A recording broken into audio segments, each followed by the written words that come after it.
Okay, great. Hi, everyone. Happy March 2026. This is our Ivy Lab meeting. And just to confirm, we're recording. Did everyone see it? Perfect. Okay. So just wanted to give some updates. Our two published manuscripts for this month is the postpartum buprenorphine, a descriptive analysis of dose adjustments and treatment retention.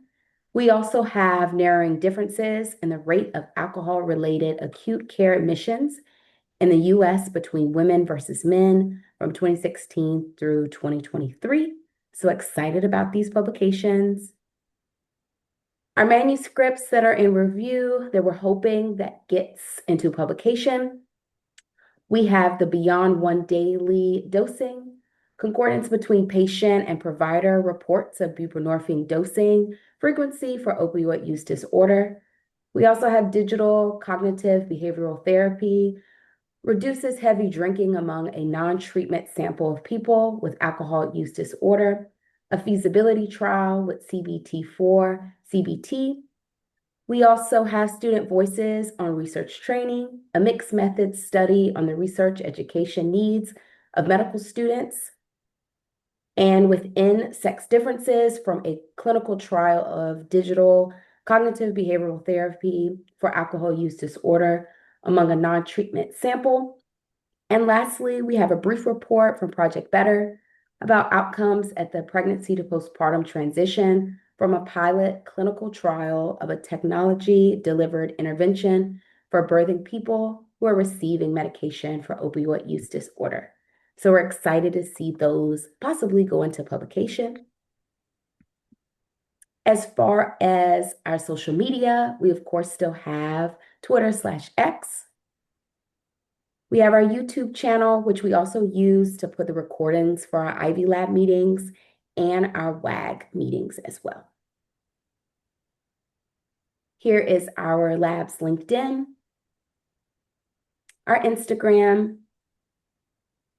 and here are our lab leads. We have Arjun with media, Dr. Madison Marcus with regulatory data, Amber Green as a coordinator with myself, and we have James Bacon as community engagement, Michelle, the other Michelle, as an interventionist, Dr. Austin Jones for regulatory data, and Nicole Boss for interventionist and data regulatory. As far as the studies, we have Project SORT, which is investigating the relationship between sleep and opioid use disorder recovery.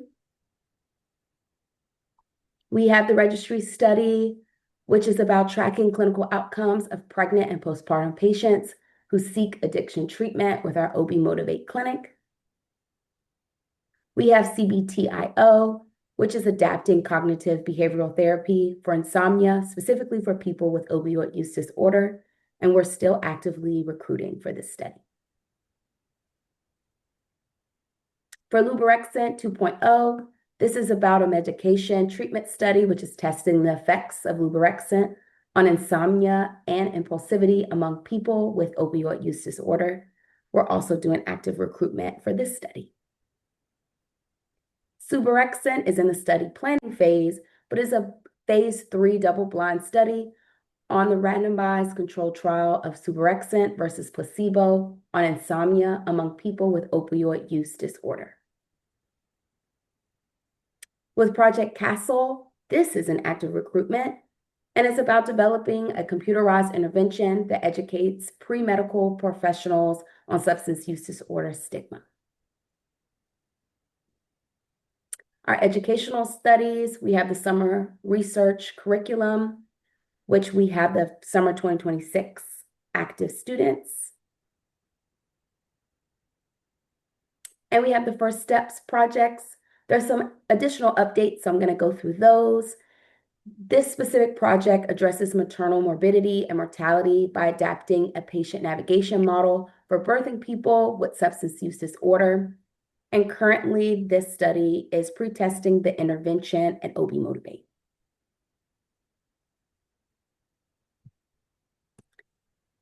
And a great lab spotlight, we have Arjun, who just got accepted into the Boston University's undergraduate addiction medicine summer research program. called Curate. He'll be studying PrEP utilization in patients who use buprenorphine treatment. Super excited for him. Congratulations again, Arjun. Our next lab meeting will be in April, and more details will be emailed to everyone. But we're excited to have you guys here today. Thank you again for your time. And of course, if you have any questions, feel free to email me at michelle.colbert@vcuhealth.org. For today, we have a special presentation with Amber, Lillia, and Nicole, who are presenting today in preparation for their oral presentation that they will be giving at CPDD. So I will turn it over to them. Amber, would you like to go first, or can somebody else go? I'm wrapping something up at the clinic, but I will be ready in like 10 minutes, I swear. cool. Lillia, did you want to go first? Yes, I Perfect. can go first. Okay, I'll stop sharing and pass it over to you. Great. 1 second to share my screen. And I'm just going to reiterate, you guys are CPDDs in June, so everyone is practice. And so that is for you guys to know that you already know that, but also for the rest of us too, constructive feedback. I'm assuming all of our presenters are going to be very happy with that today, given that we're still in presentation, development mode, etc. So especially for all of us who have, given talks before and watched good and bad talks at conferences, etc.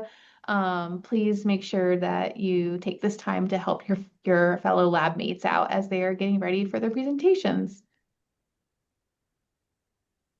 I'm done, Lillia. You're good.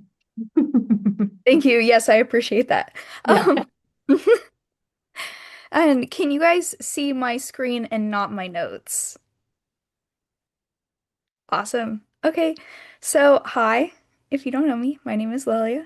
I worked with Dr. Martin for a couple of years as her coordinator, and now I am a second year PhD student. And let's go ahead and dive in and talk about my presentation. So I'll be presenting on opioid and other substance use in a chronic pain patients and talk about psychological functioning. So let's get into it. So first off, I'm going to talk a little bit about chronic pain and substance use. So these are considered, so the opioid epidemic and the chronic pain epidemic are considered twin epidemics. And debatably, one of the reasons for this is because Purdue marketed um,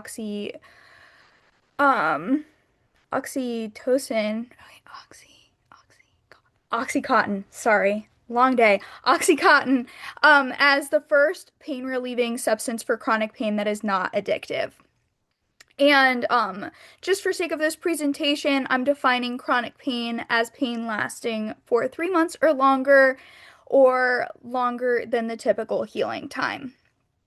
So, chronic pain during the early 21st century steadily increased and then started to decrease or reverse by 2020 or 2021. And then COVID happened, and there was an 18% increase from before the COVID-19 pandemic. And women tend to report chronic pain at a higher rate than men. So now let's talk about substance use and chronic pain. So individuals are likely to report having both, with individuals with substance use at a higher rate of reporting chronic pain at 50 to 60%. And there are many theories behind this. I don't love the name of this hypothesis, but there is a hypothesis called the self-medicating theory. And this is because substances like cannabis, alcohol, and opioid are analgesics, which means that they reduce or eliminate pain.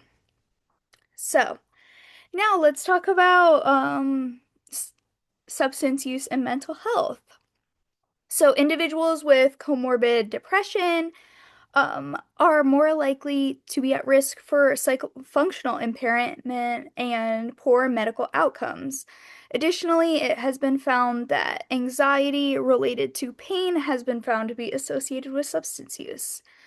So, learning more about all of these different variables can help us reduce the one thing that all of these have in common, and that people with chronic pain, mental illness, and slash or substance use are more likely to be at risk for overdose.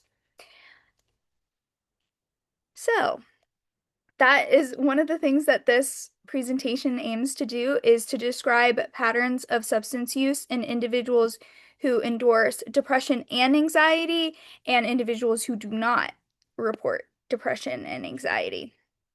So this study aims to describe substance use in individuals with chronic pain and describe pain catastrophization.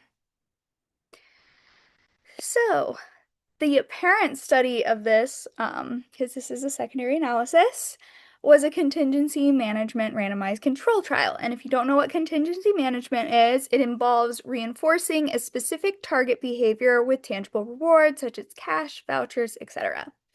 So the recruitment took place between January 2021 and February 2021. So individuals were eligible to participate if they were 18 years old, owned a smartphone, reported non-cancerous chronic pain for at least 3 months, and were had chronic pain on their research match profile and had been prescribed at least one opioid medication for pain management. And as I said, this was a randomized control trial, so individuals were either randomized into the contingency management group or the control group. And both of these groups use the Dynamic Care app. It's just some of these participants received rewards for completing each of the 28-day period. So as you can see here in the baseline, participants completed measures, were randomized, and set up the app. And then there was the 28-day period where this contingency management study was to promote self-monitoring, because self-monitoring has been shown to reduce pain overall. So over that period, they monitored things like substance use, pain, and mental health variables. So these boxes show that we will be looking at the baseline data and the intervention data. So for this secondary analysis, I looked at the hospital depression and anxiety scale, which is scored between 0 and 21, and there are 14 questions, 7 for anxiety and 7 for depression. So scores of 8 or more indicate mild or borderline through moderate or severe depression or anxiety. And this is per depression and per anxiety. So 8 or more on the 7 questions for anxiety and 7 questions for depression. And then we also looked at the pain catastrophization scale, and the pain catastrophization scale is used to assess how individuals experience pain, specifically measuring rumination, magnification, and helplessness. And this scale was scored between 0 and 54, with 13 questions and 30 or more indicated clinical elevation. And then lastly, as I kind of hinted at before, the 28 days monitored, one of the things was they monitored their substance use. So the substance use variables for that were cannabis, alcohol, anxiety and sleep medication, CBD, and opioids. So for this study, there was a secondary analysis, and we did descriptive statistics, and the IV, as I had said before, is depression and anxiety. Not depression or anxiety, but depression and anxiety symptoms. By substance use and pain catastrophization. So there were 54 participants in the depression and anxiety scale, or in the depression and anxiety group, and 27 in the group that did not endorse both depression and anxiety. Average age was about 45, and most of the sample was female, and the average pain rating was 5.45. So, let's look at the results. So none of these were actually significant, which was very interesting to me personally. Um, but as you can see here, across most categories of substance use, the group with both depression and anxiety symptoms were more likely to use substances. Although these differences are not significant, it is important to note that, except for alcohol, for the alcohol, the group that did not endorse both depression and anxiety were more likely to use alcohol. And next, let's look at the number of substances used over the 28-day period. So as you can see here, the group that had depression and anxiety were more likely to use more than one substance than the group that did not have depression and anxiety. And as you can see here too, the difference were also not significant. And lastly, let's look at the pain averages and pain catastrophization. So as you can see here, these were also not significant, but the depression and anxiety group was at about 33.3% more like overall to endorse clinical elevation of pain catastrophization, whereas the group without depression and anxiety symptoms were at only about 14.8. And if you look over here on the right, you can see that the depression and anxiety group had an average pain rating at 5.5 versus the group with that did not endorse both depression and anxiety was only a 5.33. But they're very similar overall. So, this study does not come without limitations, as most, if not all, where we had a very small sample. This sample was only 81 participants, and overall, as I had said, this group of participants was recruited from Research Match, which you could almost consider like professional research participants because a lot of people on Research Match just love to participate in research studies. So this sample is just not generalizable. That being said, further research needs to be done to understand patterns of substance use in individuals with chronic pain. And just because these results weren't significant, as I said, this was a very small sample. This was a very specific group from Research Match. So this should definitely be looked at in a much larger group that may be more generalizable. And yeah. That's all I have. So let me know if you have any questions, suggestions. Awesome job, Lilia. Thank you. Yeah, and congrats on getting accepted. I'm gonna send you my feedback via email. We have 5 minutes for questions and feedback. So I'll open it up to everyone else.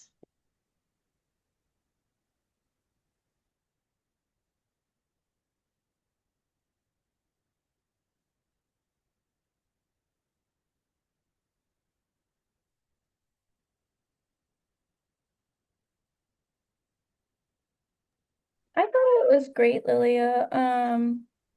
I just like as a personal preference, one, I love all of the images and stuff. Mine is not nearly as pretty as yours yet.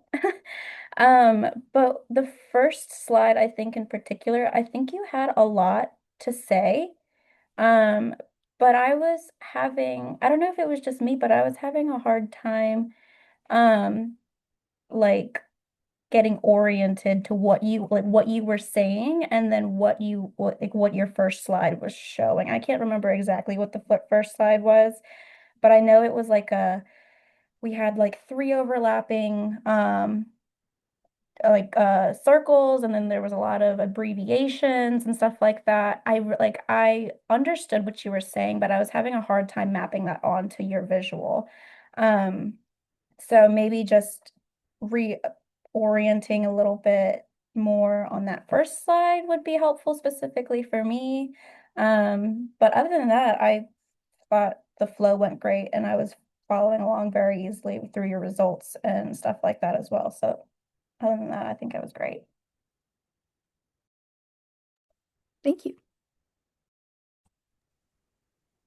Hello. Yeah, great. Oh, Oh, sorry. Oh, I just want to say, good job, Lilia. I like that you did talk about the limitations. I don't know if you said it because I was kind of in and out for the last minute or two of your presentation, but did you talk about potential next steps? Yes, I did. Okay. I can re-highlight them if you Yeah, want. no problem. No, I just missed it. So sorry, but thanks for your presentation. Oh, thank you. Yeah, really good job, Lilia. I had a similar comment to Amber, where at the beginning I was just a little bit confused on the context. You have lots of variables going on. And then I felt like depression and anxiety on your first slide with your results kind of like came out of nowhere. I was like, oh, we're talking about depression and anxiety too. There's a lot of things to cover. So I think just yeah, making sure that the visuals align with what you're stating. And then I also don't know if I missed it, but you might want to talk a little bit more about what statistical tests you used. Because I know you're saying that you didn't find significant differences. So just mentioning how you did those analyses would be helpful, I think. also to piggyback on what Madison was saying about the results being very similar, it would be cool to also kind of get your own personal theories too, outside of that. I think that that would be really helpful because just them being the same numbers is like, oh, yeah. Yeah, this is Margie. It was so good to see you, Lilia. And thanks for your presentation. It was amazing.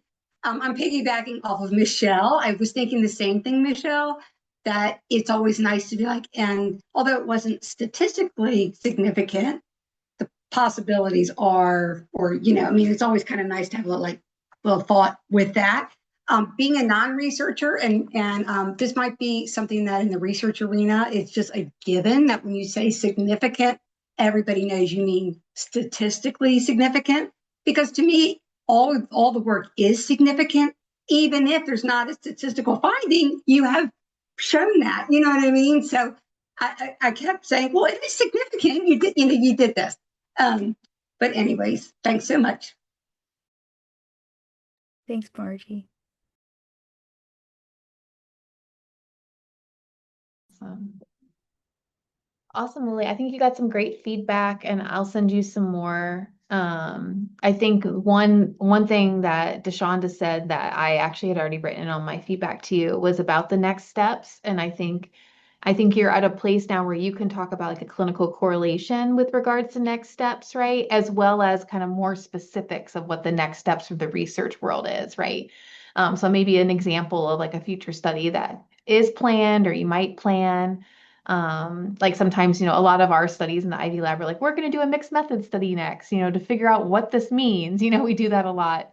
So just as an example, because that's kind of fun, right? And you can kind of showcase, the scientific part that you're thinking about too, where this data could go. So Awesome. yeah. Yeah, great job. Okay, Amber, do you want to go next? Sure thing. Yay. Share my screen. If I can find my thing. Okay. Oops. What do you guys see? The wrong Everything. The wrong one? Ugh, okay. Yeah. Well, I guess I could have looked over at James's. I don't know how to box it. You don't actually have to, like, No, you're not sharing yeah, like go our own if you go to doc. display settings, like the one up in the top in between. Yep. Swap. Yep. Okay. I really hope I don't have to use my own computer in this at the CPDD. God forbid. Okay, cool. Yes, now you guys see the right one. Okay, so hi everyone. My name is Amber. I am presenting on my project on risk drinking levels during pregnancy, associations across SAMHSA recovery domains. So hopping right into it, I'll skip over the funding and stuff. But what does alcohol use in pregnancy look like? Currently, alcohol is the most commonly used substance during pregnancy. And then that is associated with prenatal alcohol exposure is linked to things like adverse maternal and neonatal outcomes and complications.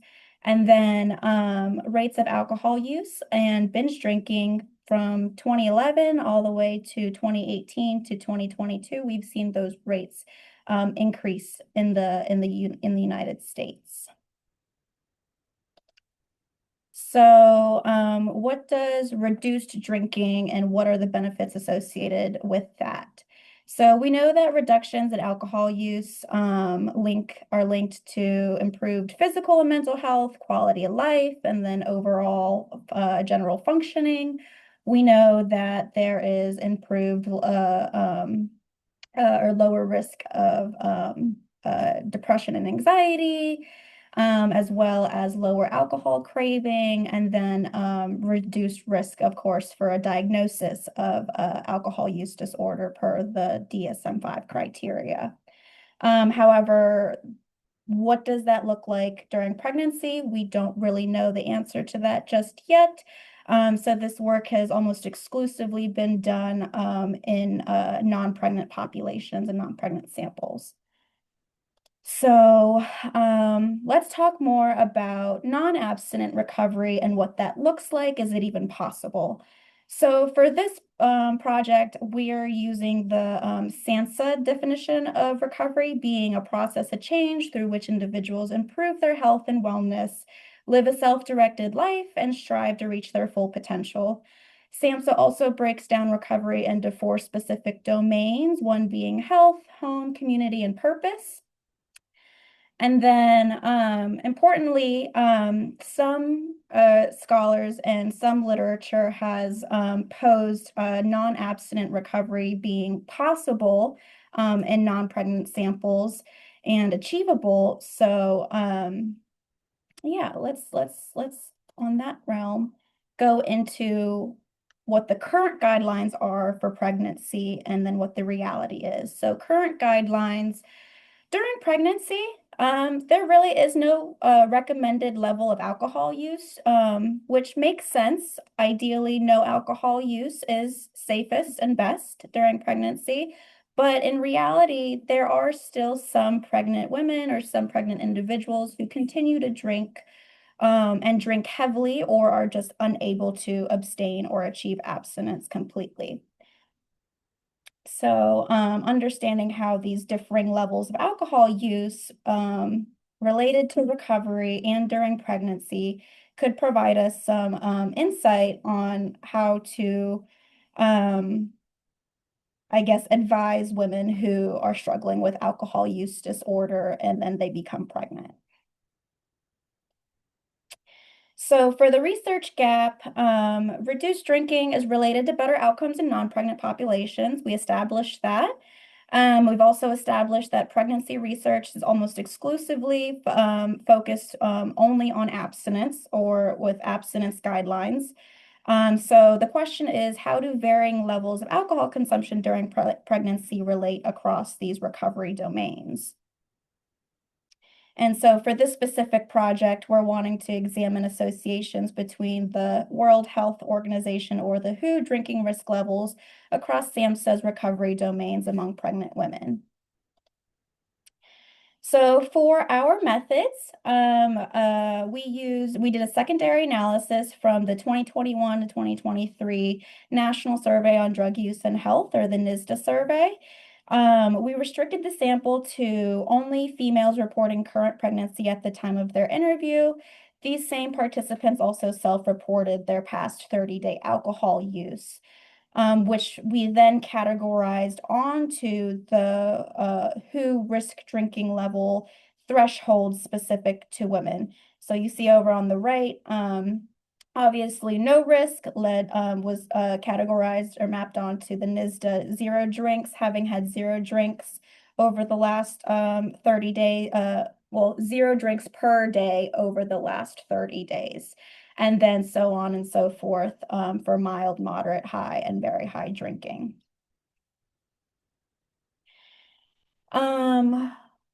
You see the outcome measures. Okay, so for our outcome measures, SAMHSA, we used the SAMHSA recovery domain. So again, that health, home, community, and purpose.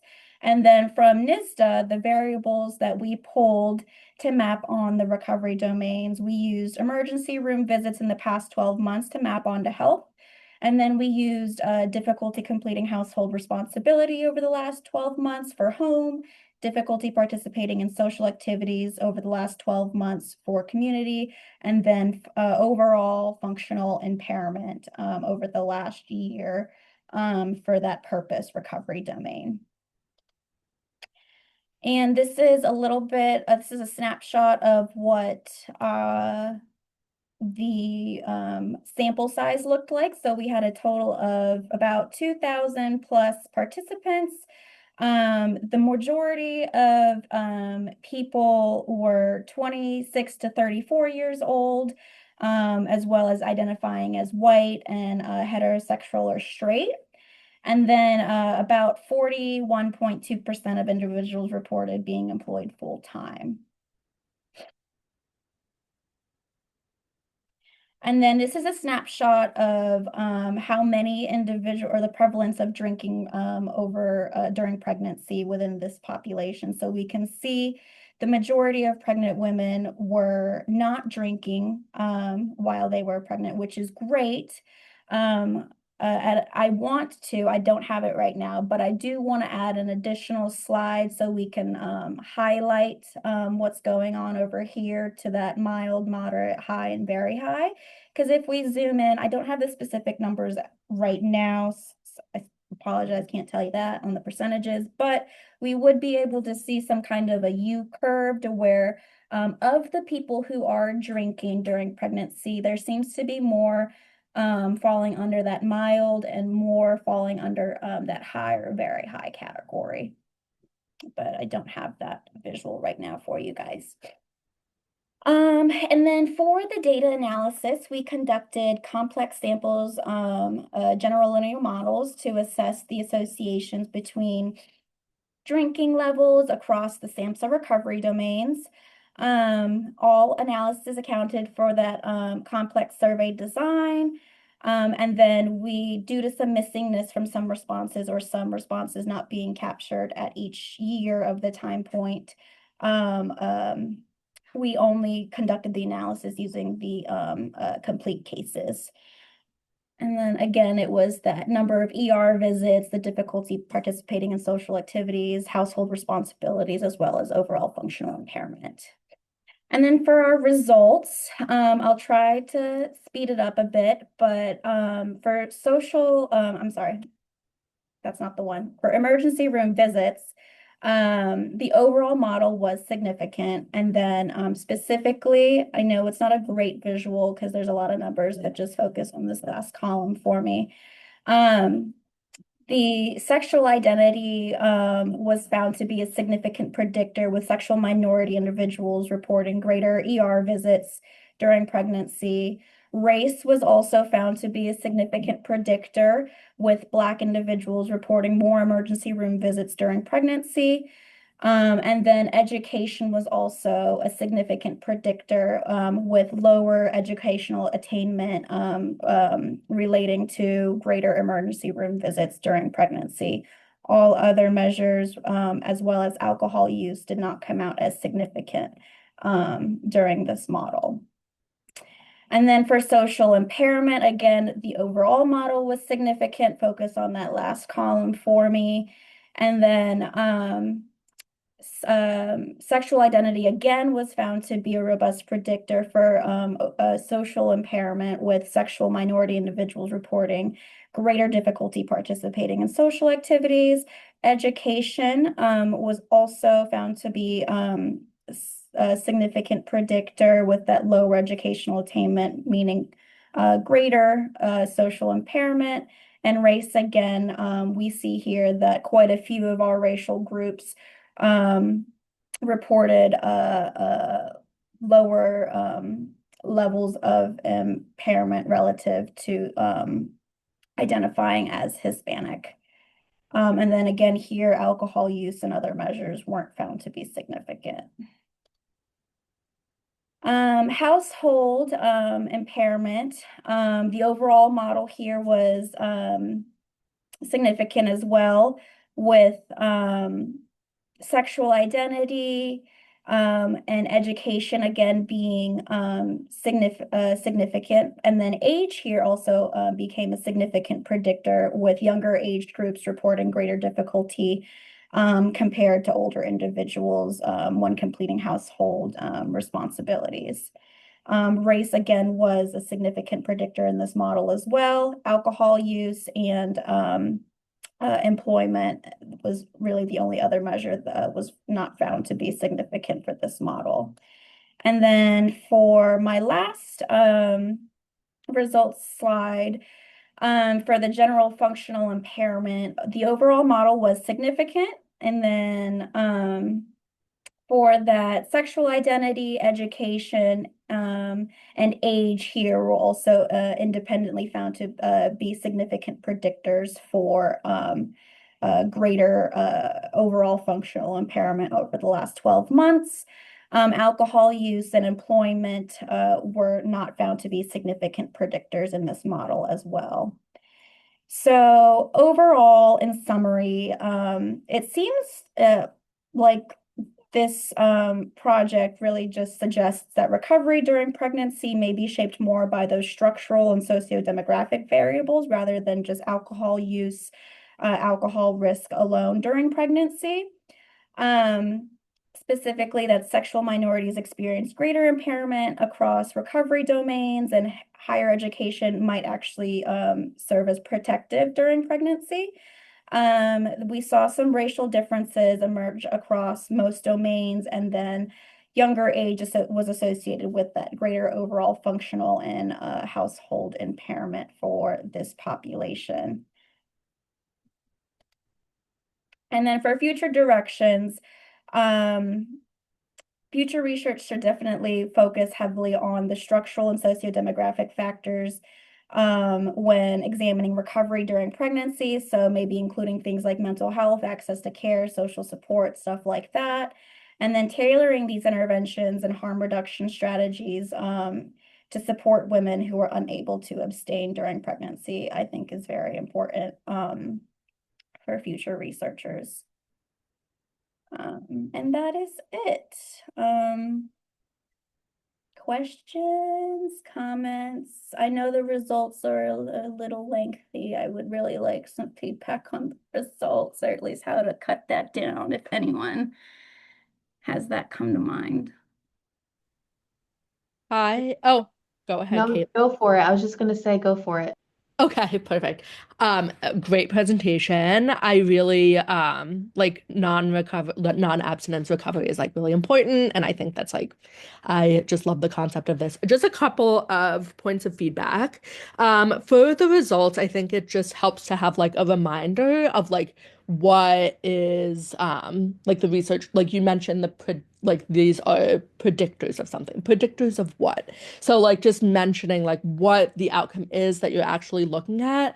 I got like a little lost too with like, okay, how does the WHO like risk levels of alcohol factor in here? Because you spent a good slide like presenting on that, but then I was like, but you didn't talk about the WHO alcohol risk levels in the results. So I think just reminding the audience what that is and what the outcomes, what it is that you're predicting.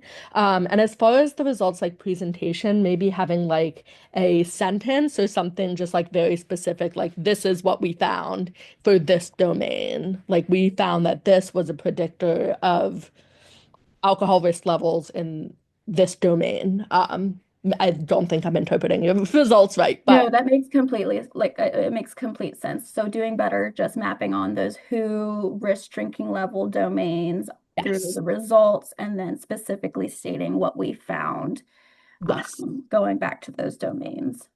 Exactly. I think that would be great because they are really interesting results, and I just think just pulling them out a little more clearly. Yeah. And then the other thing is, I think I'm especially attuned to this because my dissertation is around like using qual stuff to like inform variables picked for bigger analyses. Is like why you chose like ER visits to represent health, like why you chose some of these variables to represent these domains. And like what was your kind of thought process or any kind of research that informed you selecting those variables? Yeah, that's such a great question, and I love that you asked that because that's gonna prepare me so much for the conference. But honestly, I think it was like I just chose those because it was I didn't really have a thought process backed to doing it when I was going through the NISDA code book. But it was more of just like what are health variables from the NISDA code book and what variables had the most like adult responses to it over the 2021 to 2023 years from NISDA and stuff like that. So I don't know if that's a good enough response, but that's what I did. Yeah, I mean it's fair. It like makes sense. We kind of do derive based on like what data is available, but maybe just doing some recon into some re research like, Yeah, literature oh, ER on it. visits like are representative of this in this population. Because I don't know if Right. CPDD participants will love like, well, I just picked it, you know? Exactly. Yeah, I know. So That's my feedback. Great presentation. thank you, Michelle. I will say something. I'm not gonna unmute myself because Yeah. I'm worried what's gonna happen. I was saying this is more like I think the data visualization. Um, you might be able to work on like making it just like a nicer table, and then what you mentioned with like how to make it a little bit more legible for like a presentation. Um, you could do some forest. You do forest plots? Forest plots. Yeah, I think you do forest plots. Um, and then like even just copying and pasting into Excel would make it, you can make like a nicer layout table. It might look a little better, but, and then also I was gonna say with the outcomes, like, especially with the hospitalizations, we can borrow some stuff from our First Steps project because it's related to what we're doing. Yeah, So, 100%. yeah, you could maybe get some Use some stuff. of the great Yeah, we can some references. stuff that we can use for that. But that's it. It's a great presentation. Thanks, James. Grant reference. Great presentation, Amber. I really like that slide about the reality versus current guidelines. That was truly my favorite. Um, Too, thank you. One thing I did want to add, and I really like this too, I've never really seen it like this before, how you had your references more embedded throughout the presentation. That was a nice touch. I would add maybe put that in a different color because it did kind of get lost in like the descriptive text. So maybe like a dark green or something, not too bright where it's like, conflicting, but just to make that differentiation. Got it. Different color. Cool. Thank you, Michelle. Oh, and I actually had one suggestion kind of about the significant findings that you had in your tables. If you keep with the tables or restructure them, maybe one of the thing that might be good to like help contextualize things is I saw that you had a lot of between the different domains, you would have similar uh, categories that would be significant. So like you had the sexual orientation that was significant across multiple domains. So maybe like just drawing like a bar like or like a red box around the ones Yeah. that are like multi significant or they're significant across multi domains. So then you can like that contextualizes it to the audience so that they know I need to pay attention to these because these are going to be shared across them. And then you do mention them later on, like at the Mhm. end after you go through the tables. So it'd be good kind of like to like make the audience aware as you're going and explaining it through. And then also one thing has more of like a question on my end. When you said that you had that slide that's gonna be like zooming in Yeah. on the three other ones and it was gonna be like a U. Normally we see in like situations like that, especially if you're going to zoom in on that, that's normally like a bell curve on the at least within this zooming in, it would be normally like a bell curve where it's on the extremes are less likely and then in the center is more likely. But it Mhm. seems like it's the opposite. It's like it's more common on the at least the mild to the severe and Right. in the middle, the moderate. Do you have a like an ex like either your thought process or a reason why, especially if you're going to like make another slide that's going to be more focused on that, you might want to like think of like maybe a possible explanation or Yeah. just some thought process if again, if you just single that slide out. Yeah, no, I would have to refresh my mind more on some of the literature review of it. But if I remember correctly, I really like part of me wants to think it's more of the U, rather than the bell curve, just because it's like I know in Europe it's like a really big thing to drink. Like just I don't know, for some reason, European women, not generalizing it, but a lot of the literature that I did like read was that drinking like one glass or just very mild drinking throughout pregnancy is kind of socially acceptable in Europe. So, and also if like they just are getting mixed media news on like the safety of drinking during pregnancy, but as long as I'm not drinking a lot, like it's fine. There's no research saying that mild drinking is specifically harmful.